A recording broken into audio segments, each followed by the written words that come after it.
Hi there. Welcome to the Sober Circle channel. Enjoy this speaker tape.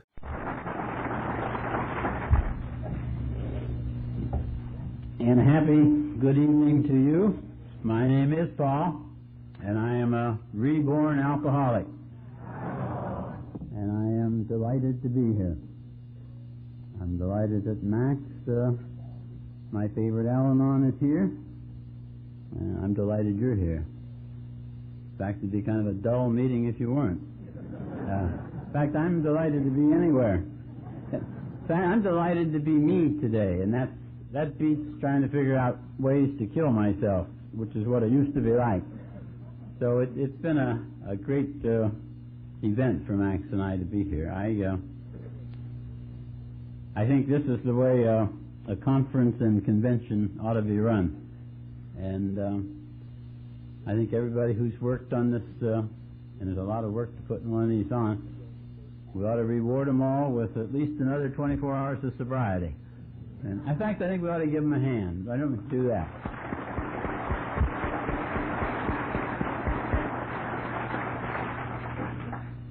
It's been a great convention up to this point. I hope it has enough momentum to carry itself for the next hour. I hope none of you have too much trouble with all that coffee you've drunk. I noticed they commented on the bladder effect of coffee. I also noticed that the meetings here are a bit shorter than I'm used to back home. I assume that was established by somebody with bladder problem. I identify with anybody with bladder problems. I happen to have been born with the world's most bashful bladder. And I've been around AA long enough to hear a lot of stories, a lot of sad stories. But there's nothing sadder than an alcoholic with a bashful bladder. So, in fact, I would keep coming to these meetings and working these steps and reading this book, even if I wasn't staying sober, if it would just keep on helping me with my bladder the way it has. Hasn't really helped my capacity particularly, but my aim has improved tremendously.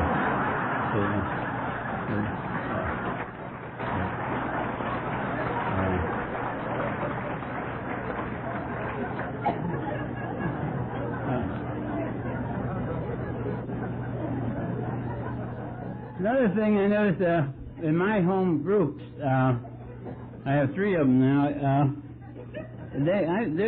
We start them off with a show of hands, and I haven't noticed that here, and I miss it. We start out with that, having a show of hands of all the alcoholics. It's a little dark out there, but I'd like to see the hand of every alcoholic in the audience. Would you raise your hand, please? Fantastic. We have a quorum. We can go on with the meeting now. And then there's those other people. The Al-Anons. Could we see the hands of the Al-Anons, please? Oh, let's give them a hand. That's enough. That's enough. It's easy to spoil them. I always like to see Al-Anons at meetings, any kind of meeting. I think they need all the meetings they can get. I also get the impression that more Al-Anons are more likely to come to AA functions than AA people go into Al-Anon functions. And I don't know why that is, particularly. I have a lot of respect for Al-Anon. I've gone to a lot of Al-Anon meetings. The most recent one was last night. In fact, I saw it for the first time at this convention, so I saw that new pamphlet, Double Winners. And for AA members who are married to AA members who can be a winner in both programs. And if you're married to an alcoholic, whether they're sober or not, if you're not going to Al-Anon, you're missing something, in my opinion. So anyway, what about the newcomers? Let's have a newcomer at our home group is defined as anybody with less than 30 days of sobriety. I don't know how that works at a convention. Could we see the hands of anybody with less than 30 days sobriety? Would you raise your hand, please? Over here, back there.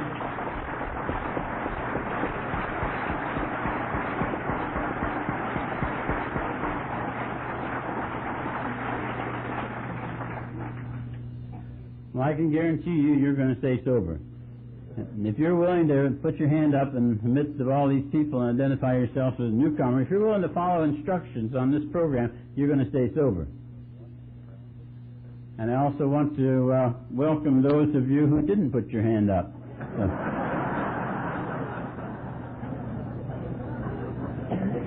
And I'm happy to tell you that you're going to make it too, because you're my kind of alcoholic. I didn't put my hand up either. I didn't think it was anybody's business. Anyhow, I guess I'm supposed to talk about what it was like and what happened and what it's like now. What it was like is drunk-a-lot. I happen to have an absolutely fascinating drunk-a-lot. It's a very dangerous thing for me to talk about, because once I get into it, I get so fascinated that I end up taking the collection up, and I haven't become an alcoholic yet. And then, so I have to be careful not to get too fascinated. The main thing was that really I wasn't, as Joe said, I wasn't an alcoholic. I was never meant to be an alcoholic. Never set out to be an alcoholic. Never occurred to me to be an alcoholic. My mother never suggested when I grew up I might want to become president of AA, and no school sponsor ever suggested maybe you'd like to be an alcoholic. I don't think I even look like an alcoholic, except when I'm drinking. And didn't even really have that much of a drinking problem. Basically, I had a lot of marital problems. A lot of marital problems. See? This Max looks like a very saintly gal, but oh God, she drove me to drink for a long time. December 2nd, I guess, we'll be, I think, 38 years married, and that's a long time. And it started out as a real good marriage. It really did. But it kind of deteriorated as she went through the various stages of Al-Anonism.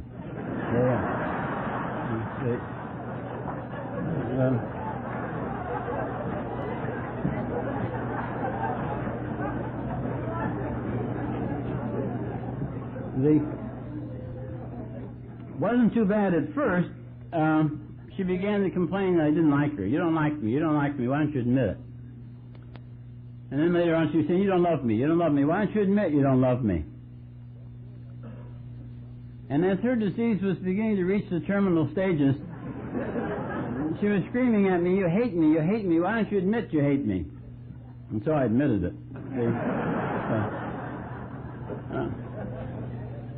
I remember saying to her, I said, there's only one person in the world whose guts I hate worse than yours, and that's my own. And as I recall, she cried a little bit, and she went to bed, because going to bed was the only thing she knew at that time with her problem. I cried a little bit, and I mixed me another drink. And the funny part was, I'm sure it wasn't that I didn't care. If anything, I think I cared too much. And I think that's characteristic of us, that we may act like we don't care, and we may act like we don't have any morals, but I think if anything we care too much, and we are actually puritanical.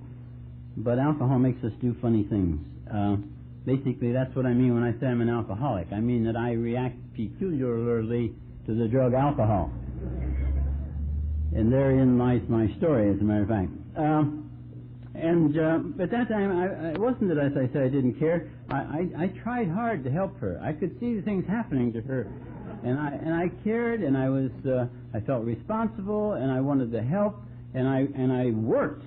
I devoted myself to the job of helping her, and I used to send her to psychology classes and women's improvement things. I used to read her positive thinking books. Got her Charles Simmons Positive Thinking Correspondence course. He was very prominent positive thinker out in our area, right up to the day where they arrested him for embezzlement.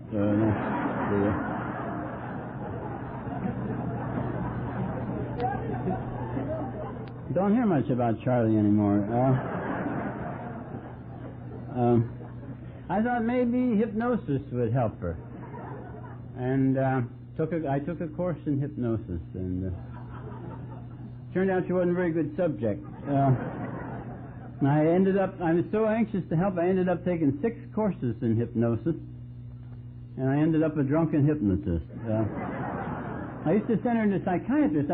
Not just one, I think it was at least 4 consecutive psychiatrists. And at one time she was going to psychiatrists, our 2 adopted daughters were going to clinical psychologists, and she was bringing the dog home with psychological interpretations. I remember one day being furious. I was screaming at her, and I said, "What do you mean?" I said, "You tell that stupid cat and dog doctor that he's not a Beverly Hills psychiatrist. All I want to know is, why does that dog wet in my lap when I'm holding him?"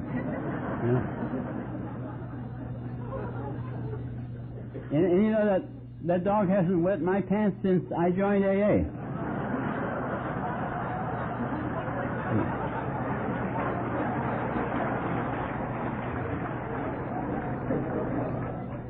And neither have I.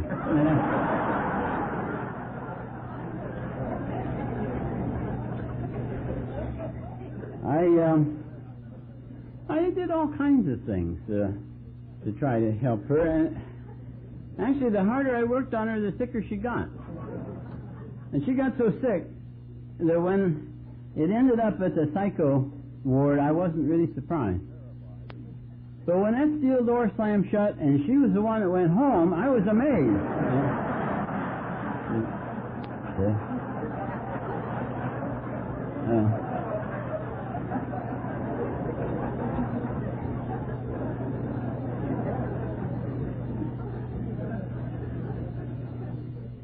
Besides having marital problems and a lot of other problems, I had a lot of trouble with insomnia. I have the world's worst case of insomnia. No question about it. I was born with it. I used to worry all day about whether or not I was going to sleep at night. I used to worry all night whether I was going to sleep at night. And I really worked on it. When I had a problem, I worked on it. I wasn't slovenly about anything. I thought that when you have a problem, you work on it. And then if at first you don't succeed, the fact that you failed proves that you didn't try hard enough, dummy, so try it again, the same way. Don't change anything. Do the same thing over and over and over again, harder. And so I worked on my sleeping problem, and sleeping pills, the obvious thing would be to take sleeping pills, but they didn't work until the next day. Tranquilizers hadn't really been invented yet, except Milltown came around, you couldn't get them. They were scarce, and they were supposed to be not a sedative like a sleeping pill, but a tranquilizer. They're supposed to make you normal. And if you're too fine, too high, it would normalize you, but it wouldn't sedate you. I got to where I was taking 6 at a time. I didn't feel any effect of them, so I figured that proved I was normal to start with. It was my own little Rorschach test, or psychological. So I didn't think much of Milltown, and the only thing that really would put me to sleep or help me to sleep was to drink a couple of beers. I was going to pharmacy school at the time. And I had found that if I would go to school all day and work in the drugstore all night and then study till midnight, 1, 2 o'clock or whatever, and then I'd go to bed, everything I had been studying would be running through my head, and I'd be half awake and half asleep, and in the morning I'd be both tired and stupid. And I found out that if I drank a couple of beers right at the end of the study period, I could jump in bed, sleep real fast, and wake up smart. And that was the way I went through pharmacy school, and then I went on into graduate school, and then medical school, and then specialty training and private practice, and all the time I was drinking more and more and more, and I thought that it was because my responsibilities were increasing. If you had my responsibilities, you'd drink too. And that was my... I don't mean to... Anything I say tonight that tries to explain to you why I drank, I don't want you to believe it. Because I don't have any idea. Well, I thought that was one of the first things you're supposed to learn when you come to AA. It helps you figure out why you drank. And I have a list about a mile long of reasons why I drank. The longer I'm sober, the more things I remember. And actually, I've come to the conclusion I drank because I'm an alcoholic, and that's what alcoholics do. And every drink I ever took, it seemed like a good idea at the time. And then I may have rationalized why I took it, but I don't really know why an alcoholic drinks, but I think that's alcoholism. And having said all that for fun today, I forget where I was. But I used to, as I say, work on getting to sleep. I got to where I was taking intravenous pentothal. I don't know if you know what I mean, but out back where I come from, they used to have storefronts that would say oral surgeon, pentothal given.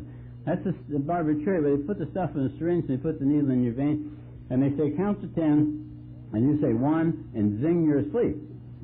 An instant blackouts. It's fantastic, really. I just love that. So I used to squirt that in my veins and put me to sleep.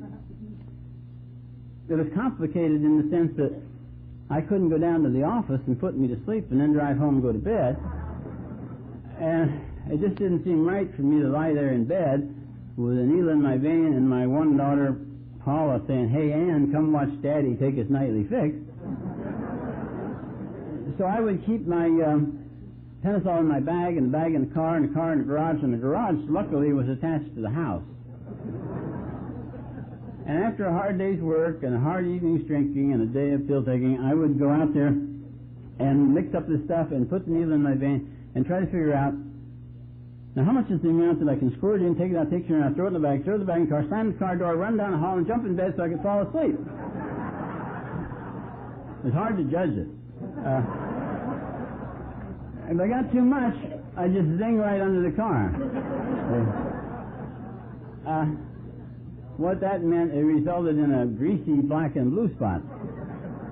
And I already had so many black and blue spots I couldn't explain that adding greasy ones didn't complicate that too much, but it wasn't too practical. The worst part was, if I didn't get quite enough, I'd squirt it in, take it out there, throw it in the bag, throw the bag in the car, slam the car door, run down the hall, jump in bed, and nothing would happen. And that would make me furious, and I'd have to go back and try it over again. Or I'd get drunk to do it, and to get to sleep. But the biggest factor about that was, well, one of the other things was that when you start running, I couldn't put a Band-Aid over my arm, or I couldn't keep it held up like this till the blood clotted and all that. So what I would do is hold my arm up like this and do all this other stuff with one hand, hoping gravity would take care of that. I'd run down the hall like this, and then I'd run into Max, and I'd try to act casual, and it's hard to be casual when you're in a hurry like that.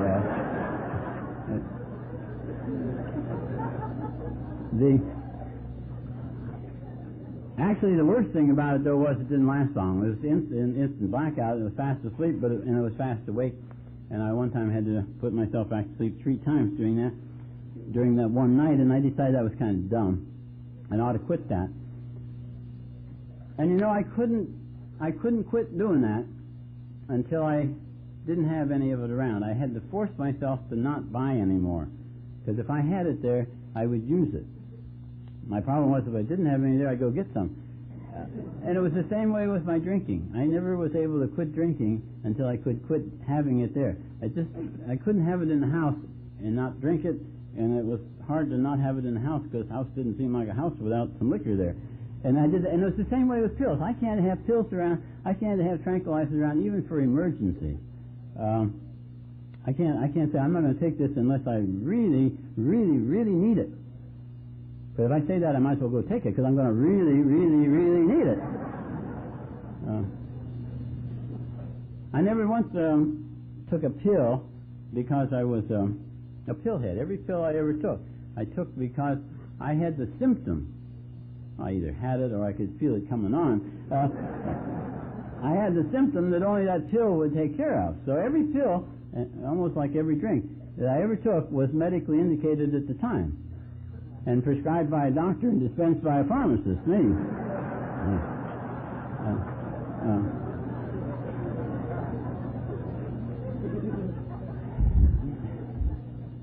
It got, the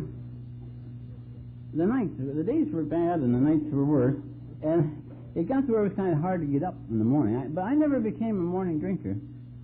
I would have no respect for a doctor who would drink on the job. So I had a 5 a.m. shut-off time.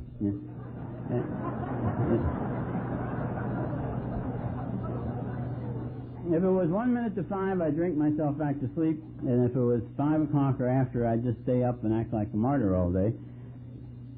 But it became hard to work, hard to go. I had the flu a lot like that. And one day I said to myself, my gosh, what would you do for a patient that felt like this? And the answer came right back. I'd give them something to pep them up. And so I started taking something to pep me up. And I started with appetite appeasers. That's the upper and the downer in it. And one day I asked myself, what are you taking any downer for when you're trying to get upper? And so I was taking straight amphetamines and straight benzodrine, and I really, it worked wonders. I couldn't, I was a practicing alcoholic, which is a full-time job. If you haven't tried it, and being a practicing physician is kind of a full-time. I was a practicing alcoholic physician, so I really need something to keep me on my feet, and the amphetamines really worked. I'm very grateful to how they kept me going to get to the bottom. I don't know.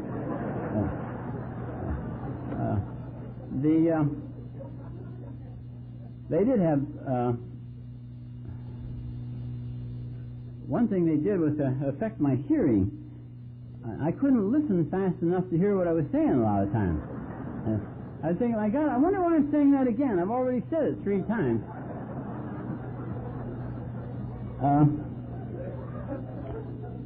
I do a lot of physical exams as an internist, and when I examine men, I have them take off everything but their shorts. When I examine women, I have them take off everything.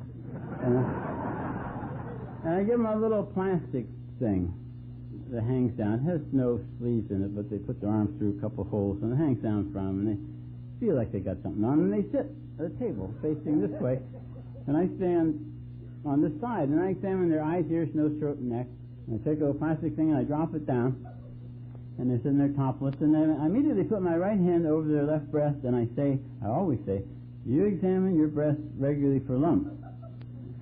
Now, it always has one of 2 effects, always the same. They either say, oh my gosh, my last doctor told me to do that, and I used to do that, but I never found any lumps, so I decided I wasn't doing it right, so I stopped doing it, but I ought to be doing it.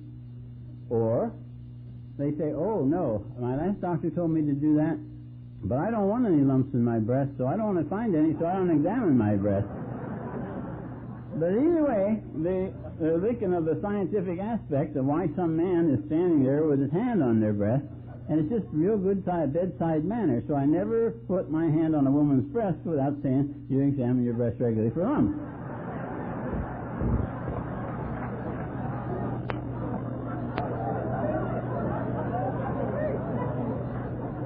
It's always worked very well for me. I don't know what you're thinking about.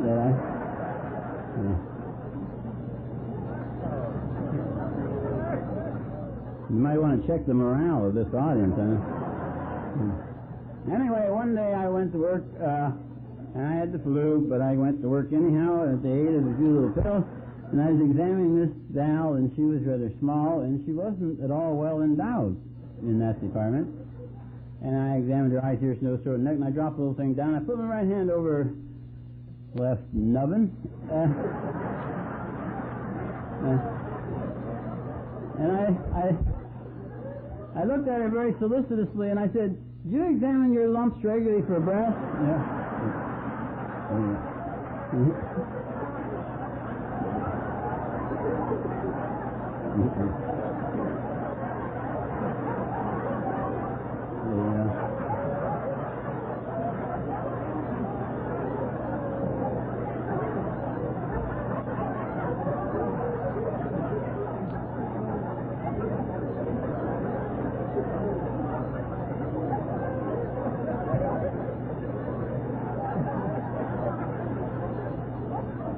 Actually, this program has helped my practice a lot of ways.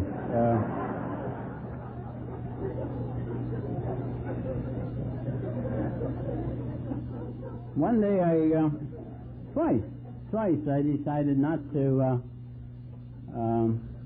take anything to get to sleep. It was a weekend, both times. And I decided I wouldn't drink, I wouldn't take any pills, wouldn't use any narcotics. I took narcotics too. I guess I explained why I drank and why I took the pills, and then the narcotics, I just kind of took those as between meal nourishments or something. I just love intravenous Demerol. It's just really, really great stuff. I think that's fantastic. As a matter of fact, if any of you are planning a slip, try to get some intravenous Demerol before you get back. It's not worth going out after, but if you're going to be out there anyway, you might try it. It's good stuff. Anyway, I decided not to take anything and see what would happen. And both times, Sunday morning, same thing happened. I had a convulsion. And my reaction to that was, well, I didn't drink last night, so alcohol couldn't have anything to do with it. And I was sent to a neurologist, a specialist in convulsive disorders, and he didn't think to ask me if I drank, and I didn't think to tell him. And he couldn't figure out why I had convulsions, and he ended up deciding I ought to go to the Mayo Clinic. And I thought what I needed was a consultation with a good internist.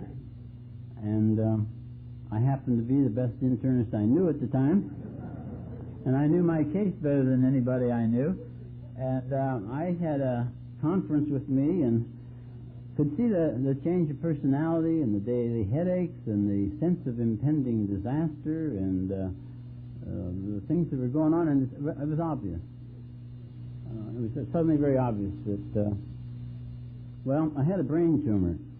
And I'd die and you'd all be sorry.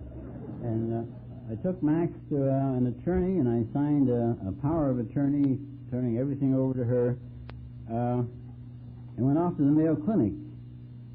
And after 9 days of tests and that, they stuck me in the nut ward. And that's where the steel door slammed shut. I just found out 2 years ago that she went and told them all about the pills. It took her that long before she had nerve enough to admit that she had told them about it. And I was being treated like I was crazy. And I didn't like that at all. In fact, I signed out of there against medical advice. And I had to, the way you do that, you have to have somebody assume responsibility for you, and the only one around to do that was Max, and she wasn't being very cooperative. And I finally made the ultimate threat. I told her I'd never speak to her again if she didn't do it, so she done it. After I promised never to ever drink again or take a pill again or talk to girls again or swear again or anything else. And I had a hard time signing my name because a jerk doctor watched me. And by that time I couldn't write if anybody watched me. It's hard enough to write so I could read it if it didn't watch me. As a matter of fact, I've got pages of notes of stuff at home that I had to try to rewrite. A lot of it I couldn't rewrite for medical legal reasons. A lot of it I couldn't even rewrite. Couldn't read my own writing. And I have stacks of that to remind me of what it was like back in 1966. In fact, as the years went by, you could see my writing deteriorate up to the end of 1966. And then there was a blank period of, I think, about 3 months when I wasn't around. And when another doctor took over my practice, he came out of nowhere and took over my office and worked while I was gone and went to AA. And when I came back, then the change in my writing was dramatic. Some people say they still can't read it, but it's dramatic to me. But anyhow, I made Max all these promises and got out of there, and we got on the airplane, and immediately had a big fight over whether or not I was going to drink the free booze. It just seemed to me that it was kind of sinful to not drink it. I paid for it. And then we fought about it. She won. I didn't drink.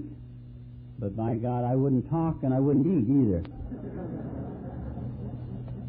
And that's the way Max and I and our two daughters spent Christmas Day, 1966, flying back to California, where I'd be treated with more respect. I got back home and got a bottle and started drinking, and I ended up in the hospital. She called the neurologist, told him about the psychiatric ward. He said I better see a psychiatrist there. I ended up being put in the hospital, in the nut ward of the hospital I was on the staff of. That's embarrassing. No. If you're on the staff of the hospital of the nut ward you're being put into and you fight hard enough, you get a private room. And I didn't like it there. I'd never been taught in medical school how to act on the nut ward, when you're a patient, or how to be humble. I was trying to be humble, and I didn't know how to be humble on the nut ward. And I didn't know what the routine was. I didn't know what else I was supposed to be doing. I know I got furious because they wanted me to make leather belts.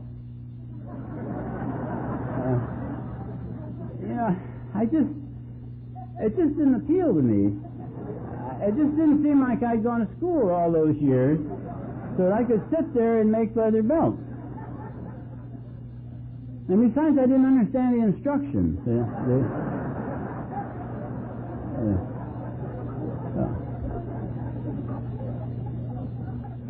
And you know, it's a funny thing. I've never been able to figure it out. But not long after that, I started going to AA meetings, and I've been to a lot of AA meetings since. And I've never been to one where they taught anything about occupational therapy. And yet, after I had been to not many AA meetings, I went back to that hospital, and I made the most beautiful pair of moccasins you've ever seen. Really, real beautiful moccasins. They not only looked good, but they felt good. And when I got out of the hospital, I used to go home, and I used to get home from work, and the first thing I do is take off my tie and mix a drink. I got to where I get home, and I'd take off my tie and my shoes, and I'd put on my moccasins. And I would wear my moccasins around all evening. To go out to get gas, or go to the store, or go out around the patio. I'd wear my moccasins. I loved those moccasins. And they would, the tongue or whatever would break, and I'd tie it and patch it up together. It took 7 years before those moccasins wore out. And I felt bad when they wore out. Not bad enough to go back and get another pair, but... and for my 7th AA birthday, my dear Al-Anon wife had my moccasins bronze. And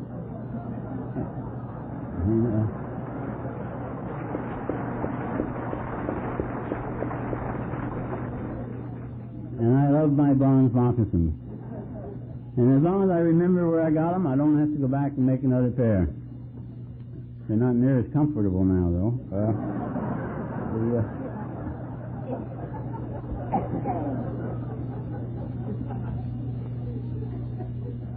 Before I started making the moccasins and was trying to figure out how to spend my time in the nut ward, what I did basically was I spent my time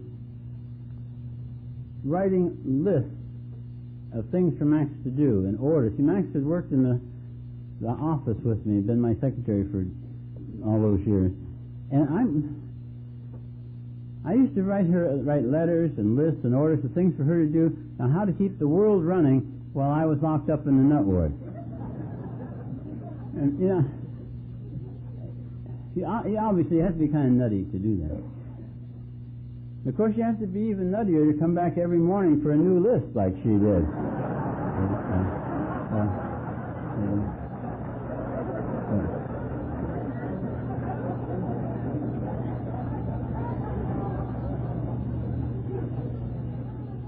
What time am I supposed to quit? Quarter after? That was my life. I think of it as, I used to pollute the environment. I used to try environmental control. I divided everything into the external environment, which was everything outside myself, and the internal environment, which was everything inside my skin. It was how I felt. Like when you wake up in the middle of the night and the whole world's asleep, but then you're living in the internal environment. I used to try to control the entire external environment. People, places, things, situations, institutions. I thought if I could control them, I would feel good on the inside.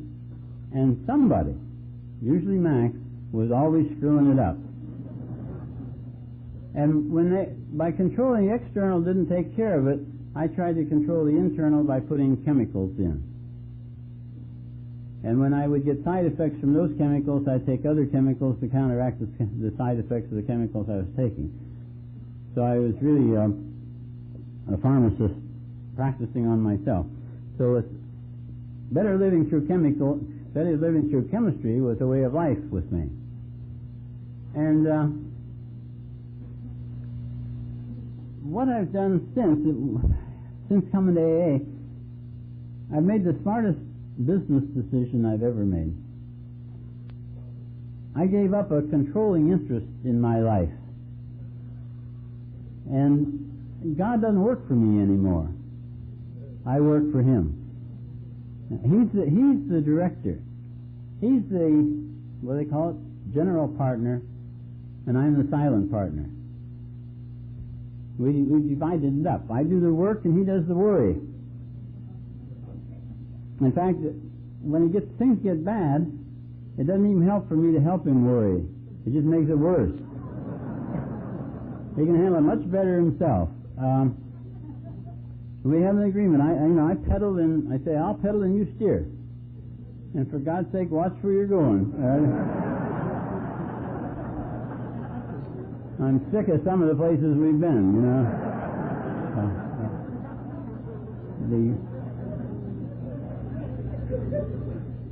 So I have a new director to my life, but I wouldn't want to give you the impression that I got to AA and immediately did that. I was taken to these AA meetings. I remember the day that I was sitting there in the nut ward, commiserating with myself of the series of misunderstandings and the things that had gone wrong and the fact that nobody understood me and what was a nice guy like me doing in a place like this anyway. And this psychiatrist came walking up behind me and he said, how would you like to talk to a man from AA? And you know, I didn't have the vaguest notion of how I could be any help to some drunk from AA.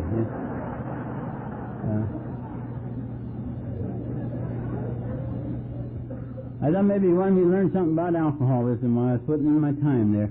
And I said, one thing I could tell very clearly, this guy, I could just see by the look on his face that he'd just be delighted if I said yes. I could just see that that's what he wanted me to say. And I, having signed out of one place and not wanting to sign out of another one, I wanted to please this guy, and for no other reason than happiness is a happy psychiatrist. I wanted to make him happy. And so I said yes. And it seems like no time at all before I realized that was a dumb thing to say. This clown came galloping into the room screaming, my name is Frank and I'm an alcoholic, ha, ha, ha, ha, ha. And I thought, oh my God. I felt sorry for him. Yeah. The only thing in life he had to brag about was the fact that he was an alcoholic.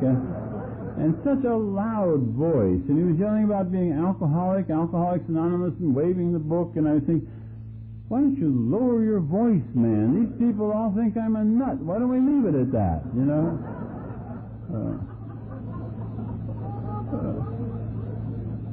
It was a pitiful situation. And it had an interminable story. It went on forever. I don't remember anything he said until I remember he finally said, well, that's my story. I'm going to a meeting tonight. Would you like to go along? And I said, hell no, I wouldn't like it.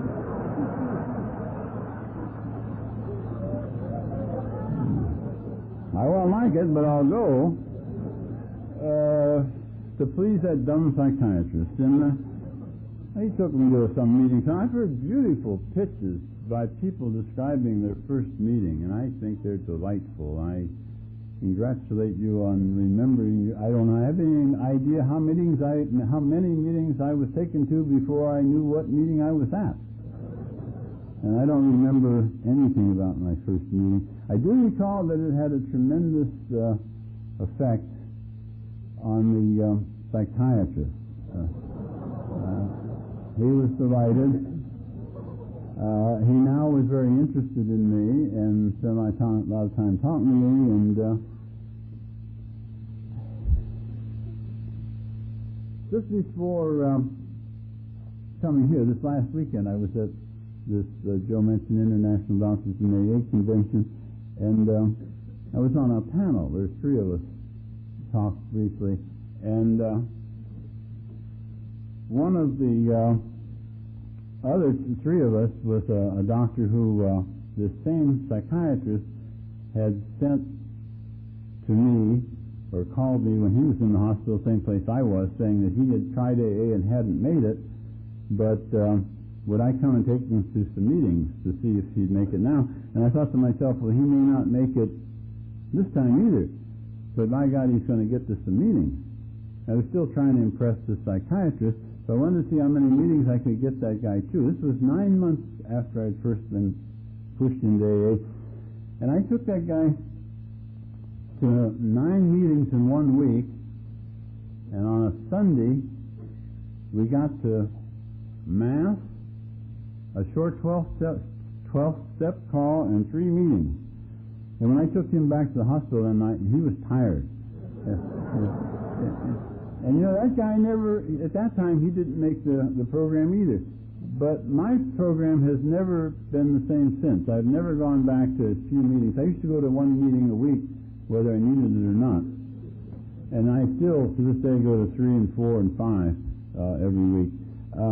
But that doctor was on this panel with me, and the third of the three of us was the guy who called me when he first was trying to get help, and the leader of the meeting was the guy who calls me sponsor. And it occurred to me that there were 4 of us, and it all come through this one psychiatrist, that as a result of the psychiatrist capturing me. The point being, I got that kind of screwed up, but the point being that the psychiatrist was not an alcoholic. I asked him one time, you know, what do you all time sending people, how did you come about sending people to AA? And what happened was that when he was an intern, before he went into psychiatry, during his internship, part of the job was that he had to go to 1 AA meeting. He went to 1 AA meeting, and now his chief interest in life is to run around with his butterfly net and capture alcoholics. Just like me. And he sends them to AA. He won't even see them. He just sends them to AA until they get addicted to these things, these meetings, and then he won't see them anymore until he turns them loose to AA until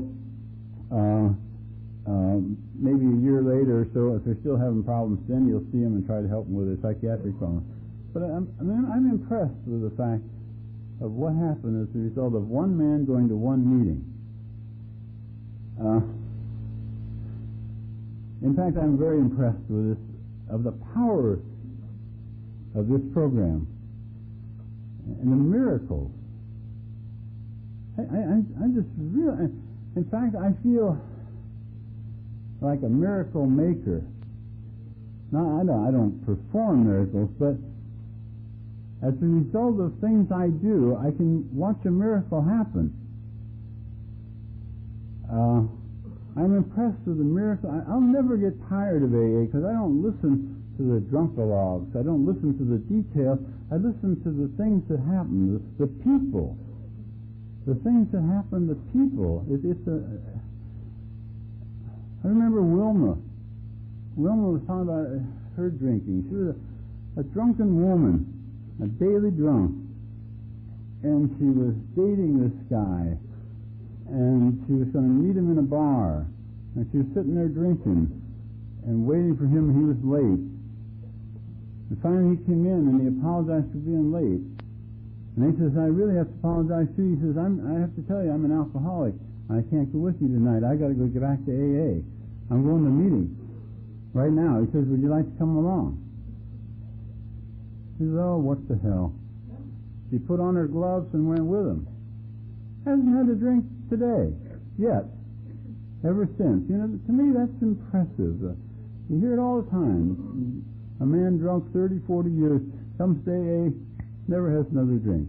You know, dies sober. I think it's fantastic. And I'm a part of that. I'm a part of that. I just... Again, I have the feeling that I don't want to give you the impression that the psychiatrist said, why don't you go to AA? And I went and I found all this. I was taking the meetings and I heard a lot of dumb things. I was ashamed the day that a big, strapping, healthy young man stood up there at the podium and he said, if I don't take a drink today, I'm a success today. God almighty. I got 1,000 things I got to do today before I can brag about not taking a drink, for God's sake. Of course, I was still drinking at the time. It was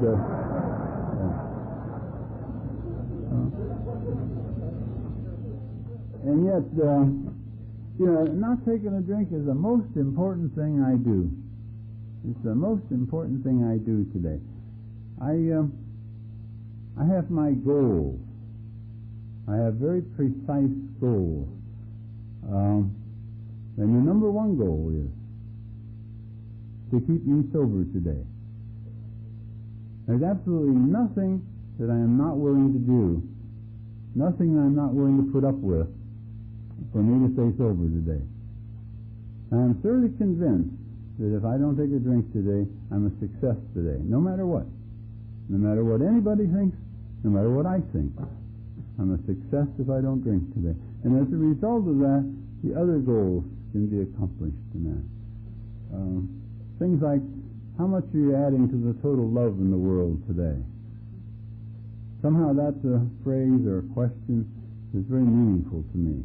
Let it begin with love. Couldn't begin with love with me.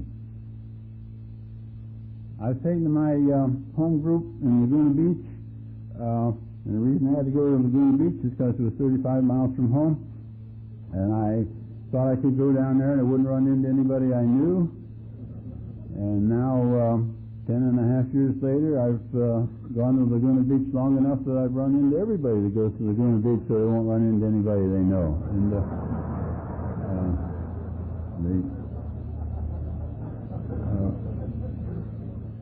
I went down there, and that's a very loving group, and they talk about love a lot, and they do a lot of hugging and kissing and rubbing and bumping, and it just scared the devil out of me. It just frightened me when anybody talked about love, and I began to make some progress in that department when somebody defined love from the podium, and that was Don G., and he said that love to him meant wishing you well and being willing to take some action to help you to achieve it. Somebody else said love meant action. It's action. It's doing something for another person. Just wishing them well and helping them to achieve it. The other day I was reading some things about how to get along with your spouse. And if you're having trouble, I can give you 2 rules that I'm trying to apply. One is 3 C's. Don't criticize, condemn, or complain. Or if you like a phrase out of the book, there's a sentence that says, arguments and fault-finding should be avoided like the plague. And it's not in any part where when you're 10 years sober, it talks about it's in the chapter to the newcomer, right when we're new.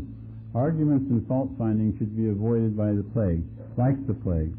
And rule 2, make the other person feel important. That was a definition of love. If you want to show love to somebody, just make them feel important. Now, to me, that's kind of easy. It's easier than loving somebody. So it had to begin with an understanding for me. Again, I'm back to the fact I don't want, it took me, what I wanted to say was it took me 7 months of AA meetings before I could quit drinking. During that time I gave up the narcotics, and at the end of the 7 months of coming to these meetings, I was finally able to accept accept the idea that I had a drinking problem, that it was probably a serious problem, and I might even be a kind of an alcoholic. But I wasn't a drunk like a lot of the people. Somehow it was very important for me to distinguish between being an alcoholic and being a drunk. I'm not so sure today what the difference is, but it was very important to me at that time. And it was acceptance of that fact, acceptance of the fact that that's my handicap in life. I can't drink like other people. What's your handicap? And don't you feel sorry for me? When I accepted my alcoholism and accepted that as a fact of life for me, and was willing then to say, well, now, what am I going to do about it? When I stopped fighting the disease, accepted the disease, and began to live in the answer instead of living in the problem ceased to be a problem. And I never ceased to be amazed at how easy it is for me today to not do the thing that I found absolutely impossible. There was nothing I could do.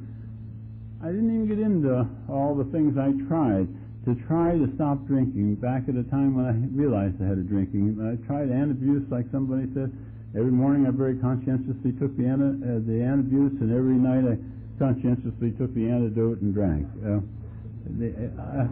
I said that in a meeting one time, and some other conscientious alcoholic said, "What's the antidote?" You know.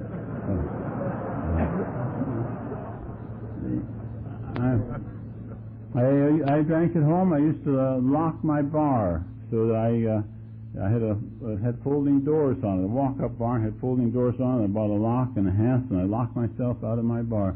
And I did the logical thing with the key. I gave it to Max so we could fight over it every night. And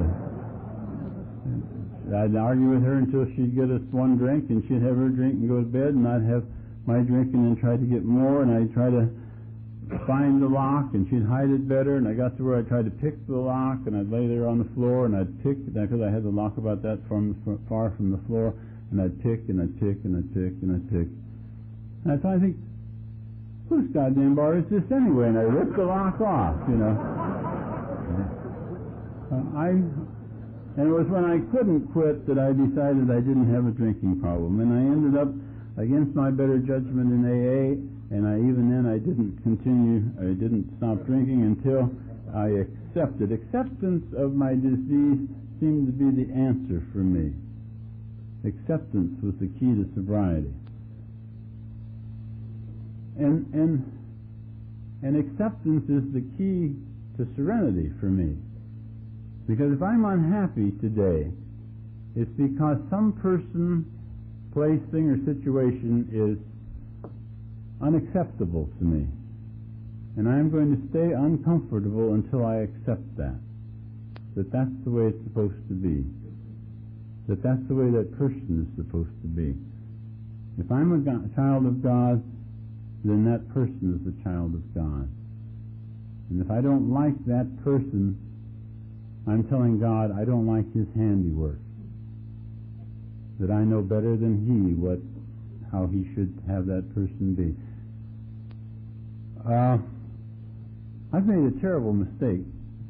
I've done this before. I got up to talk for an hour, and I forgot to look and see what time it was when I started talking, so I have no idea how long I've talked. So I'm going to sit down. But before I do, I want to... One of the things I've noticed so much in AA, before AA I knew everything, whether it's right or wrong. And I knew all the answers, and if I didn't know, I knew where to go to get them. It seems to be either black or white. There was one or the other. There was no shades of gray. And I've heard a lot of pitches in AA. I've talked to a lot of people, and I've seen some people that are really bad. But I've never yet seen the person who was so bad that there wasn't an awful lot of good in him. And I've certainly seen a lot of good people in AA. But I haven't seen a single person that is so good that there isn't some bad in them. And I've come to the conclusion that as long as this is earth and not heaven, no person no thing, no place, no situation is going to be entirely good or entirely bad. There's good and bad in everything and everybody. I wasn't aware of that before. As a matter of fact, I was born with a particular genius for being able to see the flaw in everything. And I was only too glad to tell you because I knew you wanted to know. And with sobriety, I have a choice. I have a choice today. I didn't before. I have a choice as to whether I look at the good or look at the bad. And either way, I'm right. I can. It's why people who smile always have something to smile about. And people who complain always have something to complain about. Either way, you're right. But today I have the choice as to which I focus my attention on. I can look for the good. With people, I can either enjoy the good and ignore the bad. With my health, I can either focus on how good it is and feel better, or I can focus on how bad it is and feel worse. And I can focus on what a good day it is and watch it get better, or I can focus on what a crummy day it is and watch it get worse. I have a choice. I didn't have those choices. I have a lot of choices today that I never had before. I'm just delighted to be a member of Alcoholics Anonymous. It's just, I don't know what an alcoholic is. I do know that nobody else knows either. They'll even admit they don't know, and then they'll go on and explain you to them and imply that you're just neurotic or you can't cope or whatever, or that you picked the wrong parents. I don't know. Well, that's not true. I do know how I became an alcoholic. I don't talk about it. I'm too humble. But because you're such a nice audience, I'll tell you, if you promise not to tell anybody. Essentially, it turns out that, where people are made, there's a line from which everybody who drinks comes out a certain assembly line. And there's a little man that stands there, and every 10th one he stamps alcoholic, alcoholic, alcoholic.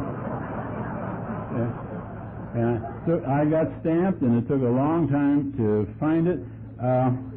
For years, I was convinced that the worst possible thing that could ever happen to a nice guy like me would be that I turn out to be alcoholic. And it turns out to be the best thing that's ever happened to me. Best thing that's ever happened to me. I've never had it so good. In fact, being an alcoholic is such a fantastic idea. I'm really amazed that I didn't think of it myself. Thank you all very much.